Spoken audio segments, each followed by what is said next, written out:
El Diccionari de la Llengua Europeista. La lletra G. G, de Gràcia. 10 anys abans de la fundació del club, la vila de Gràcia va ser annexionada a la ciutat de Barcelona juntament amb altres pobles de l'entorn de la capital. Malgrat que fa més de 100 anys d'aquesta annexió, diverses institucions culturals i esportives donen constància de la solera d'aquest actual i oficialment districte, que havia estat vila independent. L'Europa és una de les icones esportives de referència de Gràcia i, històricament, sempre ha estat vinculat a la vila, que l'ha vist créixer, guanyar títols i representar-la per tot arreu amb honors. El Diccionari de la Llengua Europeista. La lletra H. H, d'Hospitalet.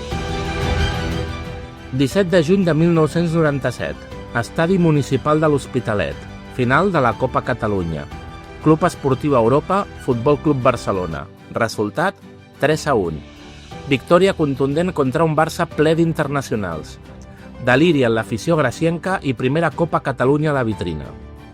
La ciutat de l'Hospitalet estarà per sempre més lligada a la història de l'Europa per una de les nits més memorables com a matar gegants que ha tingut el club escapulat en més de 100 anys de vida. Els herois d'aquella gesta i que van aixecar aquella copa van ser, d'inici, Serafín, Arturo, Carvajal, Vázquez, Torres, Colomer, Fernando, Gandoy, Pacha, Lluís i Raúl Verdú.